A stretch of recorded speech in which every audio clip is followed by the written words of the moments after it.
पंथ होने दो अपरिचित, प्राण रहने दो अकेला। घेर ले छाया अमावन, घेर ले छाया अमावन। आज कज्जल अश्रुओं में रिमझिमाले यह घिराघन। और होंगे नयन सूखे, तिल बुझे और पलक रूखे। आर्द्र चितवन में यहाँ सत विद्युतों में दीप खेला। पंथ होने दो अपरिचित, प्राण रहने दो अकेला। पंथ होने दो अपरिचित, प्राण रहने दो अकेला। महादेवी वर्मा की इन पंक्तियों के साथ मैं अरविंद कुमार स्वागत करता हूं आपका अपने परिवार टीम लक्ष्य में। हम हैं टीम लक्ष्य, लेकर चलें लक्ष्य की ओर। आइए, हमारी जो वार्ता हो रही थी, हम जो बात कर रहे थे, वो बात इस समय वर्णमाला पर कर रहे थे, वर्णमाला पर। और वर्णमाला में हमने जो अपनी वार्ता शुरू की थी, वो वार्ता स्वर पर थी और स्वर का अंतिम प्रकरण चल रहा था। हमने उच्चारण स्थान के आधार पर स्वर देखा। उच्चारण स्थान के आधार पर कौन सा स्वर किस तरीके से है और किस स्वर को कैसे जाना जाता है, ये स्थितियों को हमने वहां पर देखा। अब समझना है आपको कि जैसे हमारे पास जो स्वर हैं, सीधा सवाल पूछता है कि स्वर की संख्या। जवाब क्या करेंगे? 11। मात्रा संकेतों की संख्या,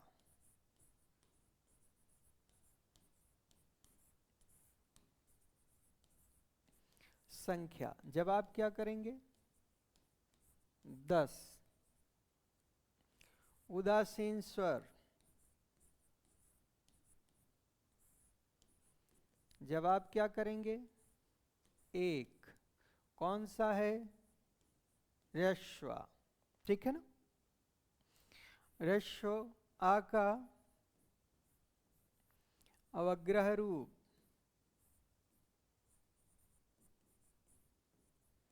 कौन सा है? ये। ठीक है ना? ह्रस्व आ का अवग्रह रूप। इसके अलावा आपके यहाँ एक स्वर है जिसको हम किस नाम से जानते हैं? आगत स्वर। संख्या कितनी? 1। कौन सा है वो? चांद जिस पर लग जाता है। ठीक है ना? और स्वर की भिन्न भिन्न स्थितियों के विषय में हमारी चर्चा हुई कि किस तरीके से हम स्वर को जानेंगे और कौन मूल स्वर हैं, कौन से संयुक्त स्वर हैं। ठीक है? उच्चारण स्थान किस स्वर का क्या है, इन सब चीज़ों के विषय में हमारी पूरी वार्ता हुई। ठीक है? अब चलें आगे बढ़ लेते हैं इसके अगले भाग पर। इसका अगला भाग यानी कि व्यंजन।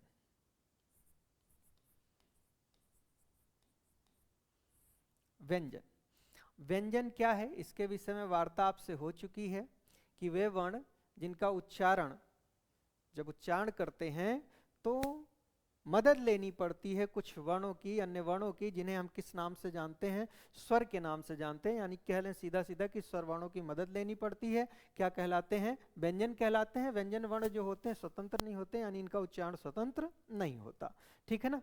अब देखें, व्यंजनों की भी अलग अलग स्थितियां हैं, व्यंजनों को भी अलग अलग तरीके से समझते हैं। तो इसमें एक हम पढ़ेंगे उत्पत्ति। उत्पत्ति के आधार पर एक क्या पढ़ेंगे? उत्पत्ति के आधार पर। ठीक है ना? एक स्थिति हम लोग पढ़ेंगे उत्पत्ति के आधार पर। ठीक है? तो उत्पत्ति के आधार पर बात करते हैं हम लोग। उत्पत्ति के आधार पर क्या क्या स्थितियां हैं? ठीक है? उत्पत्ति के आधार पर, तो उत्पत्ति के आधार पर जब हम व्यंजन की बात करेंगे तो इसे 3 रूपों में जानेंगे। एक को जानेंगे क्या? स्पर्श व्यंजन। किस रूप में जानेंगे? स्पर्श व्यंजन। एक को जानेंगे क्या? अंतस्थ व्यंजन। कौन सा व्यंजन? अंतस्थ व्यंजन जानेंगे, अंतस्थ जानेंगे, और एक को किस नाम से जानेंगे? ऊष्म व्यंजन के नाम से। ठीक, ऊष्म व्यंजन। ये तीन तरीके से समझेंगे इसे। स्पर्श व्यंजन क्या है, इनकी क्या क्या स्थितियां हैं, ठीक है ना, अंतस्थ क्या है और ऊष्म क्या है, इनके विषय में जाना जाता है। अब सामान्य वार्ता कर लें इस पर, फिर उसके बाद हम आगे बढ़ते हैं, उन वर्णों को समझ लेते हैं। स्पर्श व्यंजन उच्चारण करते समय हमारी जिह्वा जो है वो मुख के किसी न किसी अवयव को स्पर्श करती है, जिसके आधार पर उन्हें क्या कहा गया? स्पर्श व्यंजन कहा गया। अंतस्थ क्या है? अंदर से जो निकलकर बाहर आते हैं, ठीक है ना, अंतस्थ यानी जो अंदर स्थित हैं, ठीक है, निकलकर बाहर आते हैं, क्या? अंतस्थ हैं। ऊष्म ऐसे वर्ण जिनके उच्चारण में जो है ऊष्मा अधिक निकलती है, उन्हें क्या कहते हैं? ऊष्म वर्ण कहते हैं। अब समझेंगे स्पर्श व्यंजन जो है ये इनकी जो संख्या है वो कितनी है? 25 है। इसके अंतर्गत कौन से? पांचों वर्ग आते हैं, पांचों वर्ग, पांचों वर्ग आते हैं। पांचों वर्ग का मतलब आप समझ रहे होंगे, आपके पास 5 वर्ग हैं। एक है का वर्ग, एक है चा वर्ग, एक है टा वर्ग, ता वर्ग और पा वर्ग। और प्रत्येक वर्ग में कुल कितने वर्ण? 5-5 वर्ण। प्रत्येक वर्ग में कुल कितने कितने वर्ण? 5-5 वर्ण। प्रत्येक वर्ग में 5-5 वर्ण। प्रत्येक वर्ग में हमने कितने जाने? 5-5, ठीक है ना। का से लेकर ङा तक, चा से लेकर ञा तक, टा से लेकर ड़ तक, ता से लेकर न तक और पा से लेकर मा तक, ठीक है ना। तो कुल मिला जुलाकर ये वर्णों की संख्या जो हो जाती है कितनी हो जाती है? 25 हो जाती है, ठीक है ना। तो स्पर्श व्यंजनों की संख्या कितनी है? 25 है। अच्छा, एक बात और समझेंगे यहीं कि जैसे ये स्पर्श व्यंजन जो हैं ये सब के सब किससे संबंधित हैं? वर्गों से संबंधित हैं। तो इसे एक और नाम से जाना जा सकता है, इसे एक और नाम से जाना जा सकता है। तो हम क्या कह सकते हैं?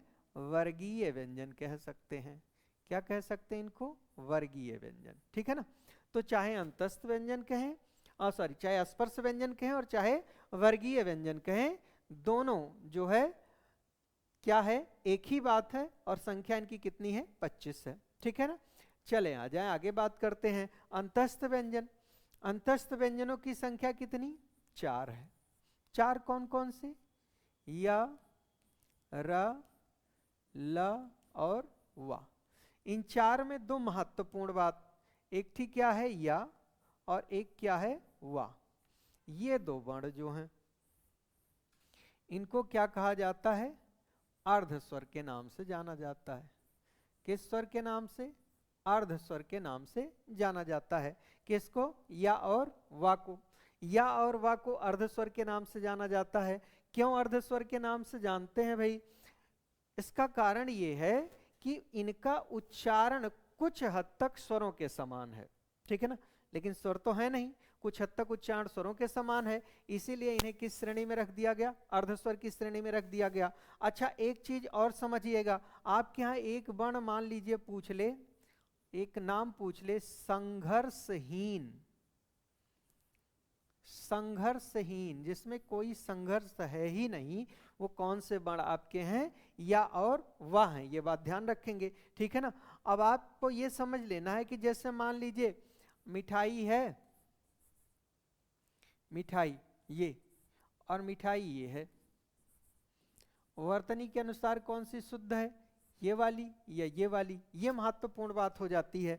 तो इसमें जो है वार्ता रखी गई लिपि सुधार समिति में कि जो या और वाह हैं, बाबू श्याम सुंदर दास जी ने ऐसा कहा कि जो या और वाह हैं इनका उच्चारण जो है चूंकि स्वरों के समान है, इसलिए जब भी ये स्वर की तरीके से कहीं प्रयोग किए जाएं तो इनके स्थान पर पूर्ण स्वरों का प्रयोग कर लिया जाए। जैसे ये जो है ई और ये भी क्या है? ई। दोनों, इसका उच्चारण अब किसके समान हो गया? स्वर के समान। स्वर के समान हो गया तो उनका कहना यह था कि इसके स्थान पर जो है सीधा सीधा पूर्ण स्वर का ही प्रयोग कर लिया जाए। ठीक है ना। जैसे एक शब्द है ये और एक शब्द ये है, ठीक है ना। तो शुद्ध कौन सा है? ये है। वा का उच्चारण कुछ हद तक जो है किसके समान है? दीर्घा के समान। इसीलिए इसके स्थान पर पूरे स्वर का क्या कर लिया गया? प्रयोग कर लिया गया। तो अर्ध स्वर कुल मिला जुलाकर इनका उच्चारण कुछ हद तक स्वरों के समान है, क्योंकि ये स्वर है नहीं, इसलिए इन्हें किस श्रेणी में रख दिया गया? अर्ध स्वर की श्रेणी में रख दिया गया। और कैसे हैं ये? संघर्षहीन है। ठीक है ना। चले आ जाए ऊष्म व्यंजन। ऊष्म व्यंजन इनकी संख्या कितनी है? 4 है। 4 कौन कौन से? एक तालव्य शकार है, एक मूर्धन्य शकार है, एक दंती शकार है और एक हकार है। ठीक है ना। और आपका उच्चारण स्थान, जैसा उच्चारण स्थान, पहले तालु मिलेगा, फिर क्या मिलेगी? मूर्धा, फिर दंत। उसी तरीके से वर्णमाला में ये वर्ण भी क्या है? व्यवस्थित है। ठीक है। तो ऊष्म व्यंजन की संख्या कितनी है? 4 है। 4 संख्या ऊष्म व्यंजन की। अच्छा, इनका सबका अपना उच्चारण स्थान है, तो चूंकि ये उस उच्चारण स्थान से बोले जाते हैं तभी इनका शुद्ध उच्चारण हो पाता है। इसलिए आपको ये समझना है कि बोलते समय अगर हम श बोल देते हैं तो भ्रम हो जाता है, इसलिए तालव्य सा कह देंगे तो बात बिल्कुल निश्चित रहेगी कि हाँ तालव्य सा का ही यहाँ पर प्रयोग करना है। ठीक है ना। तो ये आपके हो जाते हैं 4 कौन से व्यंजन? ऊष्म व्यंजन। ठीक है ना। अच्छा, ऊष्म क्यों कहा गया? क्योंकि जब इनका उच्चारण किया जाता है तो मुख से क्या निकलती है? ऊष्मा, यानी कि गर्म वायु निकलती है। तो संघर्ष चूंकि बहुत ज्यादा करना पड़ता है इनका उच्चारण करने में, इसीलिए वायु क्या होती है? गर्म हो जाती है। इन्हें हम किस श्रेणी में रख सकते हैं? संघर्षी वर्णों की श्रेणी में रख सकते हैं। ठीक है ना। किस वर्ण की श्रेणी में? संघर्षी वर्ण की श्रेणी में रख सकते हैं। ठीक है ना। तो ये संघर्षी कहे जाते हैं। ऊष्म है क्योंकि ऊष्मा निकलती है इनके उच्चारण में। ठीक है। तो ये बात बिल्कुल क्लियर हो गई। उत्पत्ति के आधार पर हमने स्पर्श देखा, अंतस्थ देखा और ऊष्म देखा। ठीक है। चलें आगे आ जाएं। चलें आगे आ जाएं। अगली बात करते हैं हम किस आधार पर? व्युत्पत्ति के आधार पर।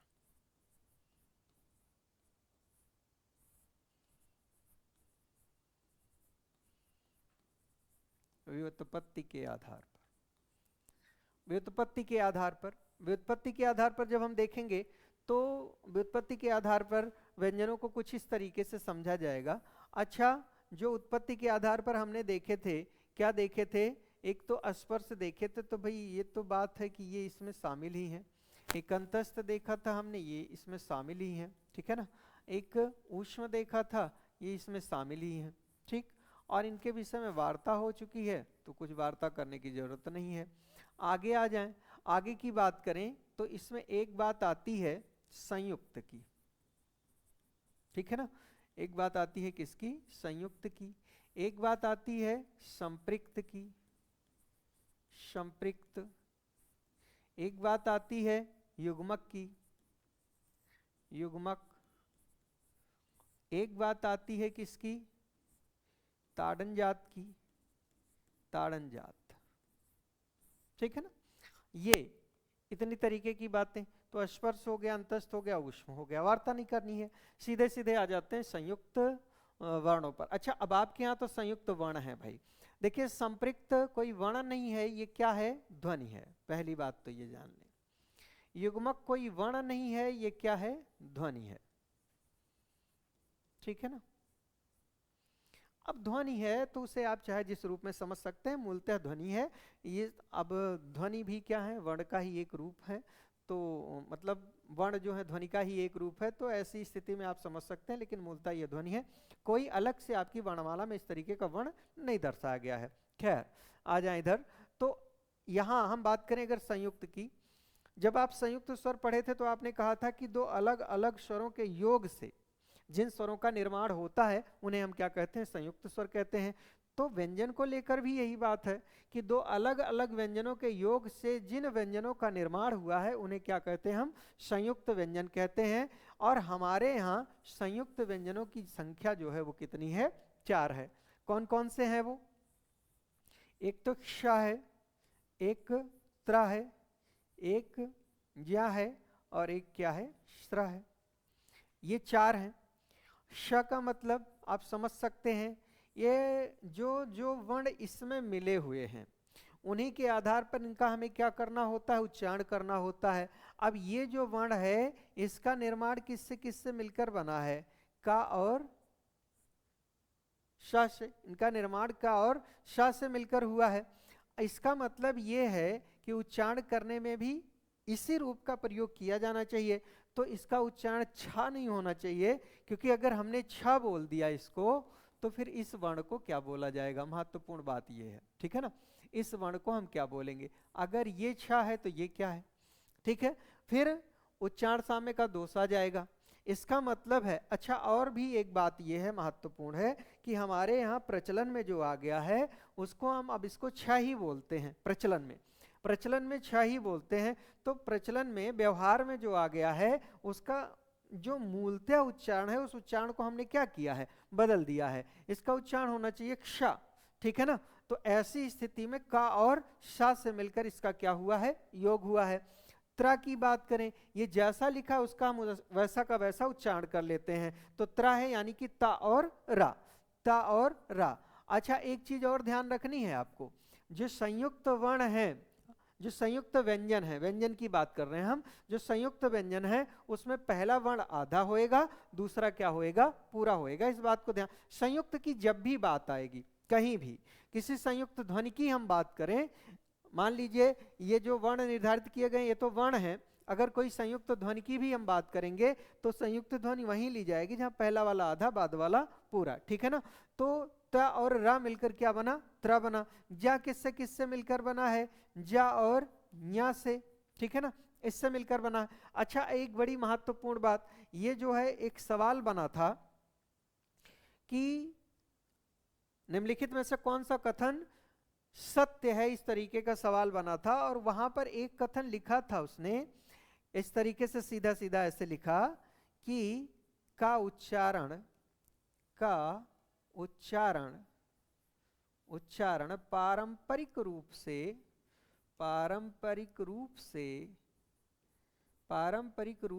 बदल गया है, पारंपरिक रूप से बदल गया है। ये कथन सही है कि गलत है। तो अब आपको देखना है कि ये सही है कि गलत है। जैसे इसका निर्माण किससे किससे हुआ है, जा और या से, ठीक है ना। तो इसका मतलब उच्चारण भी कैसा होना चाहिए, ज्या, उच्चारण भी ज्या होना चाहिए, ठीक है ना। ज्या उच्चारण होना चाहिए, लेकिन उच्चारण में इस तरीके की स्थिति नहीं रह गई है। हम बोलते क्या है, सामान्य रूप से क्या कह देते हैं, ज्ञा, ये बोलते हैं, ठीक है ना। इस तरीके का उच्चारण करते हैं हम इसका, तो ज्ञा बोलते हैं, जबकि इसका शुद्ध उच्चारण क्या होना चाहिए, ज्या होना चाहिए। तो उसी बात को उसने लिखा कि ज्ञा का उच्चारण पारंपरिक रूप से बदल गया है। यह बात बिल्कुल सत्य है, इसमें कोई दुविधा नहीं है। बात समझ रहे हैं, पारंपरिक रूप से इसका उच्चारण हमने क्या किया है, बदल दिया है। कैसे बदल दिया है वो आप देख रहे हैं, बोला जाना चाहिए ज्या, बोलते क्या है, ज्ञा। तो ये बात ध्यान रखनी है। अच्छा श्र का निर्माण किससे किससे, एक वर्ण श्रा और त्रा, इन दोनों में एक वर्ण एकदम निश्चित हो जाता है कि भाई नीचे लगा है तो क्या है, रा है, ठीक है ना। तो फिर ये ऊपर वाला है क्या, यहाँ ता है, यहाँ क्या है, शा है। शा में कौन सा शा है, आप तो जान रहे हैं, तालव्य शा है, और इसके साथ क्या जुड़ा है, रा। इन दोनों के योग से क्या बना है, श्रा बना है, ठीक है ना। अच्छा वैसे मान लीजिए ये बात दिमाग में नहीं रहती, कभी कभी क्या होता है, अच्छा सवाल दो ही जगह से ज्यादातर पूछता है, जब मतलब विच्छेद पूछता है कि ये किस रूप में टूटेंगे, तो इन्हीं दो से ज्यादातर सवाल पूछता है, क्योंकि इसमें भ्रम होता है ना। सा के 3 उच्चारण, अब याद कर लिया कि का और सा के योग से होता है, मान लीजिए ध्यान नहीं दिया तो तीनों सा में किसके, ये बात आ जाती है। तो ऐसा आप समझेंगे कि जो ये श्रा को हम क्या बना दें, श्री बना दें। और श्री क्या होता है, श्री एक तो सम्मान सूचक होता है, सम्मान बड़ों के लिए सबसे ज्यादा होता है, तो इसी से हम इसे क्या मान लें, बड़ा मान लें। और आप बोलते हैं ना सामान्य रूप से कि बड़ा सा, तो ये वाला जो आएगा वो किस में आएगा, श्री में आएगा। वैसे भी समझे कि श्री का अर्थ क्या होता है, लक्ष्मी। अब लक्ष्मी देवी तो बड़ी ही है, बड़ी हैं, तो सामान्य बात करें तो यहाँ पर कौन सा शकार आएगा, तालव्य शकार आएगा, तालव्य शकार का प्रयोग होगा, ठीक है ना। तो क्या और शा के योग से क्ष का, त्रा का ता और रा के योग से ज्या का, जा और या के योग से श्रा में तालव्य शकार और रा के योग से क्या होता है, निर्माण होता है। यह बात आपको ध्यान रखनी है, ठीक है ना। आगे आ जाएं। आगे हमारे पास कौन सी बात है, संपृक्त ध्वनि। संपृक्त ध्वनि, संपृक्त ध्वनि का मतलब आप समझेंगे कि सामान्य बात करें तो ऐसे समझ लें किसी शब्द में, किसी शब्द में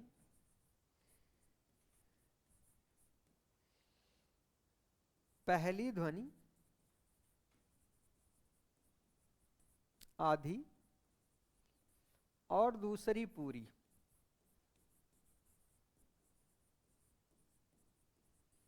पूरी हो और दोनों ध्वनियां अलग अलग हों, दोनों ध्वनियां, दोनों ध्वनियां अलग अलग हों।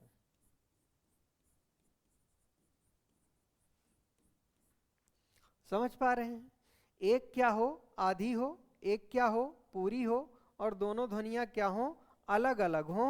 तो ऐसी स्थिति में हम उसे क्या कहेंगे, संपृक्त कहेंगे। जैसे मान लीजिए लिख दिया, लड़का चंबल में कंबल ओढ़कर बैठा है,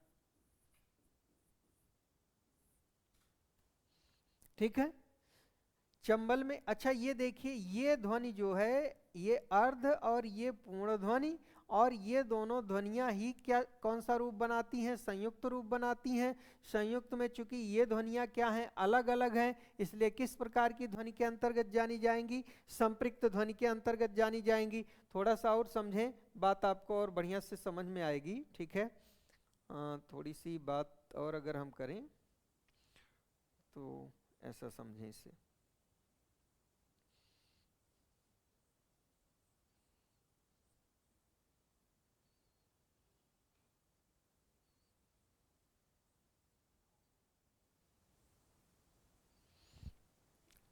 ऐसा समझ लें कि जैसे मान लीजिए ये है आपका, यहां पर जैसे ये आधी ये पूरी, और ये दोनों ध्वनियां क्या हो गई, संयुक्त हो गई। आपको बताया कि एक आधी एक पूरी हो तो ध्वनि क्या होती है, संयुक्त होती है, संयुक्त होती है। तो ऐसी स्थिति में ये चूंकि संयुक्त हमारे पास वर्ण ही है, तो उसी संयुक्त का एक रूप ये क्या हो जाता है, संपृक्त हो जाता है, जब दोनों ध्वनियां अलग अलग हों। अच्छा एक चीज ध्यान रखेंगे कि दोनों ध्वनियां अलग अलग हों तो उन्हें हम व्यंजन गुच्छ भी कहते हैं, इस बात का ध्यान रखेंगे। व्यंजन गुच्छ, तो ये व्यंजन गुच्छ की श्रेणी में भी आता है, बात समझ रहे हैं। व्यंजनों का क्या बन गया, एक साथ जुड़ के गुच्छा बन गया, तो व्यंजन गुच्छ की श्रेणी में भी आता है, इस बात का भी ध्यान रखेंगे। तो किसी शब्द में पहली ध्वनि आधी और दूसरी क्या हो, पूरी हो, और दोनों ध्वनियां क्या हो, अलग अलग हो, तो ऐसी स्थिति को हम किस नाम से जानते हैं, संपृक्त के नाम से जानते हैं, ठीक है ना। युग्मक पे आ जाएं कि युग्मक ध्वनि क्या है। युग्मक ध्वनि, युग्मक को आप ऐसे समझें कि किसी शब्द में, किसी शब्द में, किसी शब्द में एक आधी और एक पूरी ध्वनि हो, ध्वनि हो, और दोनों ध्वनियां क्या हों, समान हो, क्या हो, समान हो, दोनों ध्वनियां क्या हो, समान हो। तो किस रूप में जानी जाती है, वो युग्मक के रूप में जानी जाती है। बात समझ रहे हैं, किस रूप में जानी जाती है, युग्मक के रूप में जानी जाती है। किस रूप में जानी जाएगी, युग्मक के रूप में जानी जाएगी। अब समझेंगे कि ये युग्मक के रूप में अगर जानी जाएगी तो जैसे मान लीजिए क्या, अम्मा दिल्ली से बिल्ली लेकर आई।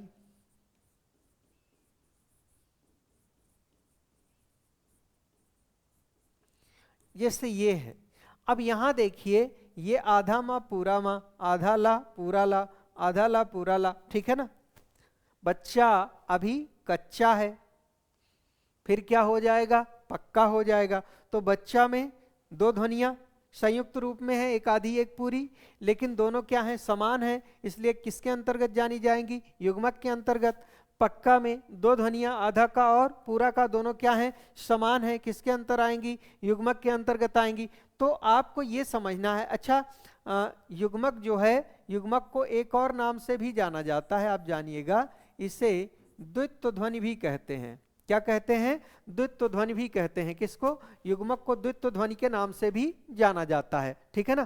तो कहने का आशय ये है, आप बात इतनी समझिएगा कि यदि कहीं किसी शब्द में ध्वनि बने एक आधी एक पूरी और दोनों ध्वनियां क्या हो जाएं, समान हो जाएं, तो ऐसी स्थिति में हम उसे क्या मान लेते हैं, युग्मक या द्वित्व मान लेते हैं, ठीक है ना। आगे आ जाएं, ताड़न जात। ताड़न जात का मतलब हो जाता है कि हमारे यहाँ कुछ वर्ण ऐसे हैं जिनका उच्चारण करने में जिह्वा को ताड़ना ज्यादा सहनी पड़ती है, ठीक है ना। ताड़न जात, उत्क्षिप्त एक नाम है इसका, उत्क्षिप्त, उत्क्षिप्त, ठीक है ना। उत्क्षिप्त मतलब उठाकर फेंके गए हों, उत्क्षिप्त मतलब उठाकर क्या किया जा रहा है, फेंका जा रहा है। तो ताड़न जात क्या दें, ताड़ना दी जा रही, मतलब जिह्वा को जो है बहुत ताड़ना सहन करनी पड़ती है। उत्क्षिप्त कहें जैसे उठाकर क्या किया जा रहा है, फेंका जा रहा है। या इसी को एक और नाम से जाना जाता है, क्या कहते हैं हम, उत्सृप कहते हैं, ठीक है ना, उत्सृप के नाम से भी जाना जाता है, ठीक है। अच्छा, जो आपके यहाँ सबसे ज्यादा सवाल बना वो किस नाम को लेकर बना, द्विगुण नाम को लेकर, ठीक है ना, कि द्विगुण के नाम से भी जाना जाता है। तो इस तरीके की स्थितियां जो हैं वो किसके अंतर्गत जानी जाती हैं, ताड़न जात के अंतर्गत। अच्छा, इनको नवीन वर्ण की श्रेणी में भी रखा गया है, नए बनाए गए। डा और ढा के नीचे दो बिंदु लगा देने से इनका गुण क्या कर दिया गया, बदल दिया गया, इसीलिए इन्हें किस नाम से जाना गया, द्विगुण के नाम से जाना गया। और ऐसे दो व्यंजन हैं आपके पास, कौन से, डा के नीचे बिंदु लगा दीजिए और ढा के नीचे बिंदु लगा दीजिए, तो अड़ा और अड़ा इनका उच्चारण हो जाता है, ठीक है ना। और ये कैसे हैं, ताड़न जात हैं। अच्छा, एक महत्वपूर्ण बात यह है कि इनका उच्चारण करने में स्वरों का योग पहले आ जाता है। बाकी जितने व्यंजन हैं उनका उच्चारण करते हैं तो स्वर बाद में आते हैं, लेकिन इनमें पहले आ जाता है। इसीलिए ये दो वर्ण ऐसे हैं जिनसे शुरू होकर किसी शब्द का निर्माण नहीं होता है, इस बात को आप जानेंगे, ठीक है ना। तो ये स्थिति है व्युत्पत्ति के आधार पर व्यंजनों की, जिसमें संयुक्त, संपृक्त, युग्मक और ताड़न जात की स्थिति को हमने आपको बताया, ठीक है ना। तो आज देखें जरा हमने क्या बात की, आज हमने क्या बात की, वर्णमाला में हमने स्वर को खत्म किया, स्वर की संख्या क्या है और इनके मात्रा संकेत कितने हैं, उदासीन स्वर कौन सा है, ठीक है ना, आ का अवग्रह रूप क्या है, आगत स्वर कौन सा है, इसकी स्थितियों को हमने यहाँ पर जाना। आगे अगली बात जो हमने करी, ठीक है ना, व्यंजन पर, व्यंजन पर हमने देखा कि व्यंजन है क्या, इस पर हमने वार्ता पहले ही कर ली थी, ठीक है ना। उत्पत्ति के आधार पर हमने व्यंजन देखा, अस्पर्श, अंतस्थ और ऊष्म होते हैं। अस्पर्श व्यंजन जो है उन्हें वर्गीय व्यंजन के नाम से भी जाना जाता है, और ये इनकी संख्या कितनी है, 25 है। अंतस्थ जो है, ठीक है ना, अंदर ही स्थित है, ठीक। ऐसे जो वर्ण है हमारे पास वो क्या है, 4 हैं, या, र, ला और वा, जिसमें से 2 वर्ण या और वा, ये कैसे स्वर कहलाते हैं, अर्ध स्वर। ये इस प्रकार के वर्ण हैं जिनका उच्चारण करने में बिल्कुल भी संघर्ष की आवश्यकता नहीं पड़ती, इसलिए इन्हें क्या कह दिया गया, संघर्षहीन कह दिया गया। और उस व्यंजन, ऐसे व्यंजन जिनका उच्चारण करने में ऊष्मा ज्यादा निकलती है। अच्छा, चूंकि संघर्ष भी ज्यादा करना पड़ता है इसलिए संघर्षी वर्ण के अंतर्गत भी जाने जाते हैं, ठीक है ना। आगे आ जाएं, आगे की बात करते हैं। व्युत्पत्ति के आधार पर देखा क्या है, अस्पर्श है, अंतस्थ है और ऊष्म। ये तो आपके उत्पत्ति में ही देख लिए गए, इसमें बढ़ जाते हैं क्या, संयुक्त, ठीक है ना। इसके अलावा संपृक्त, युग्मक और ताड़न जात, ठीक है ना। ऊष्म व्यंजन, सॉरी, संयुक्त व्यंजन क्या है, ऊष्म तो आप जान ही रहे हैं, उस पर वार्ता हो चुकी है।